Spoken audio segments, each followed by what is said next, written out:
Mes chers élèves, les abonnés à ma chaîne, Labo SVT, bienvenue à cette séance consacrée à la notion de la cristallisation.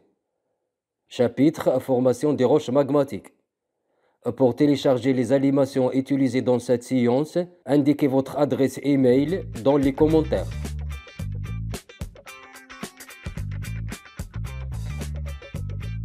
Mes chers élèves, les roches magmatiques sont des roches qui résultent du refroidissement et de la solidification du magma.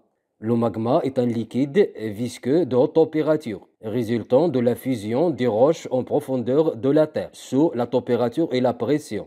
Mes chers élèves, les roches magmatiques diffèrent selon leur composition chimique, c'est-à-dire la nature chimique du magma dont ils sont issus. On distingue des roches magmatiques basiques, pauvres en silice, comme le basalte et le gabbro.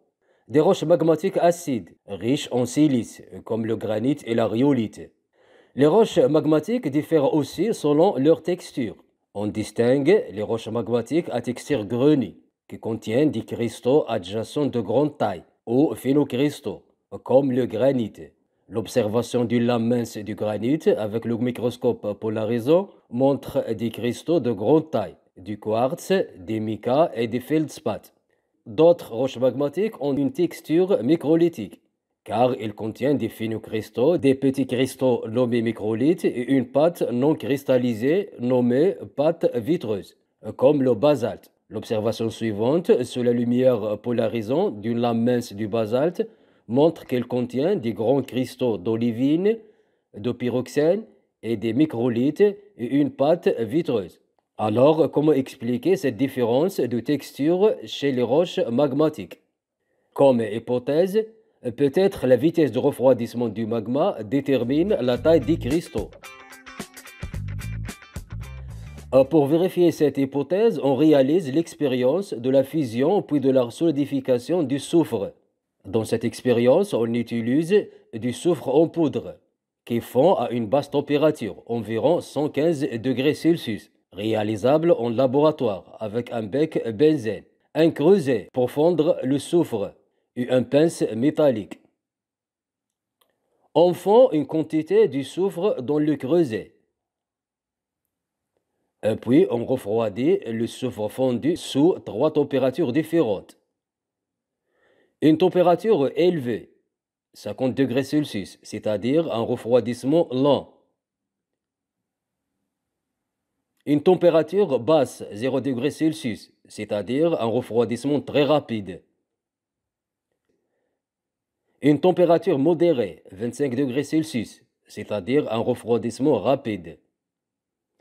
Comme résultat, on constate la formation de grands cristaux de soufre sous le refroidissement lent. La formation de petits cristaux de soufre sous le refroidissement rapide. La formation d'une pâte vitrée de soufre sous le refroidissement très rapide. Mes chers élèves, pour interpréter ces résultats, on analyse l'animation suivante. Mes chers élèves, vous savez bien que la matière minérale est cristalline, en particulier les roches, car ils contiennent des cristaux.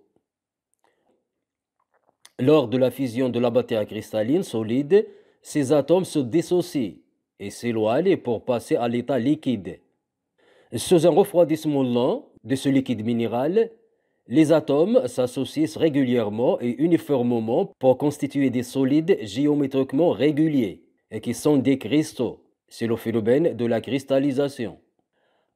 Alors que sous un refroidissement rapide, les atomes se figent rapidement pour donner une pâte vitreuse amorphe. Mes chers élèves, donc en conclusion, la taille des cristaux dans les roches magmatiques est déterminée par la vitesse de refroidissement du magma. Un refroidissement lent donne des grands cristaux. Un refroidissement rapide donne des petits cristaux. Un refroidissement très rapide donne une pâte vitrée amorphe. Mes chers élèves, on est arrivé à la fin de cette séance. Je vous invite à vous abonner à ma chaîne, comme j'attends vos observations pour améliorer ces productions pédagogiques. Merci et au revoir.